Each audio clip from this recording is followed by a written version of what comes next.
Modal Verbs. O que são, como usar, um guia completo para evitar erros comuns. Já se pegou questionando por que em inglês dizemos I can swim, em vez de apenas I swim, para expressar essa habilidade? Ou talvez por que should aparecem tantos conselhos bem intencionados? Se essas pequenas, mas poderosas palavras conhecidas como verbos modais já te deixaram confuso, você veio ao vídeo certo. Hoje, não só vamos decifrar o que são esses verbos modais, mas também vamos mergulhar nas suas nuances de como usá-los corretamente, te ajudando a evitar aqueles erros comuns que podem fazer uma grande diferença na fluência do seu inglês. Preparado para dominar os verbos modais de uma vez por todas? Então vamos lá. O que são os verbos modais? Verbos modais são os super-heróis do mundo dos verbos no inglês. Pequenas palavras que carregam um grande poder em modificar o sentido dos verbos principais de maneiras incrivelmente variadas. Eles nos ajudam a navegar por um mar de possibilidades, habilidades, permissões e obrigações, tornando nossas frases não só gramaticalmente corretas, mas também ricas em matizes de significado. Entre os modal verbs mais comuns estão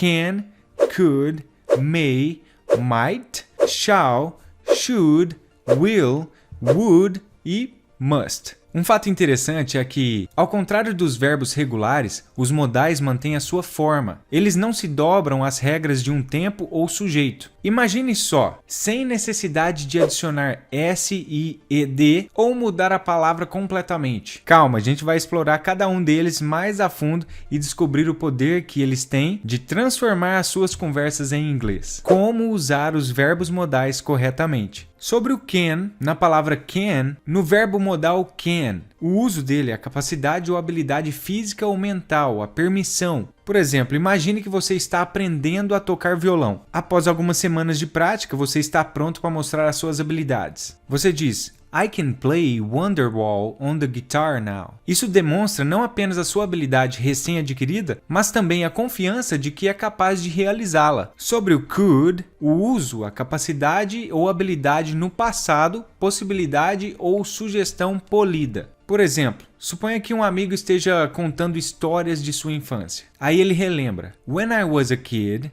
I could climb the tallest tree in our backyard. Aqui, o could indica uma habilidade passada que ele possuía. O may você usa para permissão e possibilidade. Por exemplo, você está em uma reunião e precisa sair mais cedo. Aí você pergunta para o seu chefe: May I leave the meeting at 4 p.m. today? Usar may aqui mostra respeito e formalidade ao pedir permissão. Might se usa para a possibilidade, mas com menos certeza que may. Por exemplo, olhando para o céu nublado, você comenta It might rain later. Aqui, might expressa uma possibilidade incerta sobre o futuro. Shall se usa para sugestão, oferta, determinação, principalmente e em forma de pergunta. Por exemplo, em um contexto mais formal ou tradicional, como em uma reunião, você pode dizer Shall we begin? Isso sugere o início da reunião de uma maneira mais polida e mais formal. Should se usa como conselho, expectativa, obrigação, não tão forte quanto o must. Por exemplo, um amigo seu está se sentindo um pouco doente e você aconselha assim: You should see a doctor if you are not feeling better by tomorrow.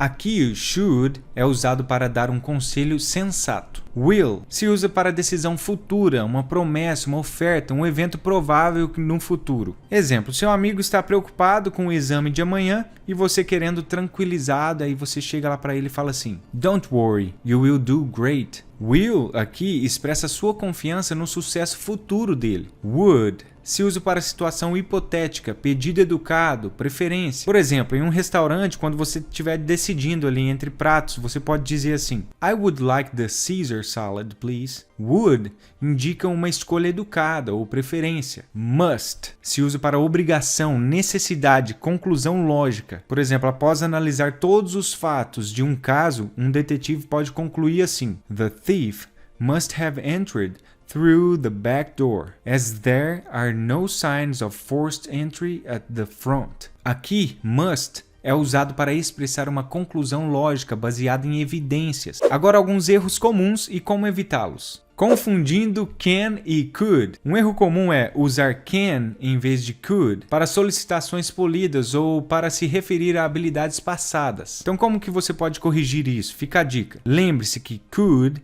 é uma forma mais educada de pedir algo e também é usado para habilidades no passado. Por exemplo, ao pedir permissão em um contexto formal, prefira Could I borrow your pen? Em vez de Can I borrow your pen? Sobreuso de will para previsões. Um erro comum é usar will indiscriminadamente para todas as previsões futuras sem considerar a incerteza. Aí fica a correção e a dica. Will é usado para previsões futuras quando estamos certos sobre o resultado. Em situações incertas, might ou could são mais apropriados. Por exemplo, ao falar sobre o tempo, it might rain tomorrow, é mais apropriado do que it will rain tomorrow, a menos que você esteja muito certo disso. Outra coisa, misturando should e must. O erro comum é confundir should com must, dando a impressão de uma obrigação forte quando apenas um conselho foi pretendido. Aí a correção e a dica são: use should para dar conselhos e must para expressar obrigações ou necessidades. Por exemplo, dizer you must drink water pode soar como uma ordem, enquanto you should drink water é um contexto mais amigável. May versus might para possibilidades. Um erro muito comum é usar o may quando might seria mais apropriado para expressar uma possibilidade menos certa. Mas para corrigir isso, e a dica é, embora may e might possam ser usados de forma intercambiável em muitos casos, might geralmente indica uma menor certeza. Por exemplo, he might come to the party sugere uma possibilidade menor do que he may come to the party. Agora, praticando com verbos modais. Umas atividades mais interativas. Você pode fazer exercícios de preenchimento, por exemplo. Crie frases com espaços em branco para que você consiga preencher com o verbo modal correto. Por exemplo, you, aí você coloca um risquinho e aí deixa entre parênteses, should ou must wear a helmet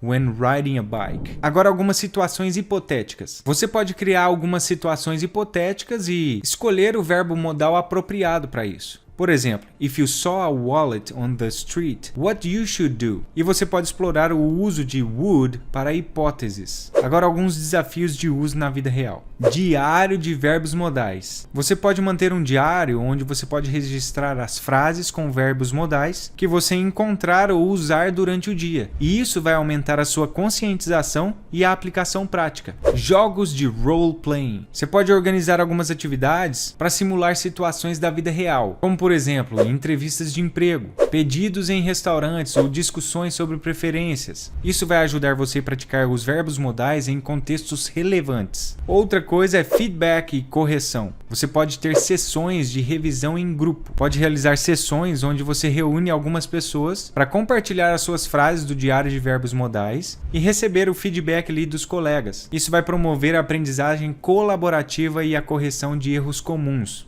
Quizzes online. Use esses quizzes aí interativos para testar o conhecimento dos alunos sobre verbos modais. É só pesquisar, tem muitos aí pela internet. Isso com certeza é uma forma divertida e eficaz de reforçar o seu aprendizado. Quer aprender inglês de graça todos os dias? Então é só se inscrever aqui no canal, clicar no primeiro link da descrição, tem uma aula gratuita e exclusiva para você de inglês e você já sai dessa aula falando uma frase sozinho em inglês. Clica aí nesse primeiro link da descrição, vai lá assistir, eu sei que depois você vai me agradecer. Já se inscreva e nos vemos amanhã. Let's go!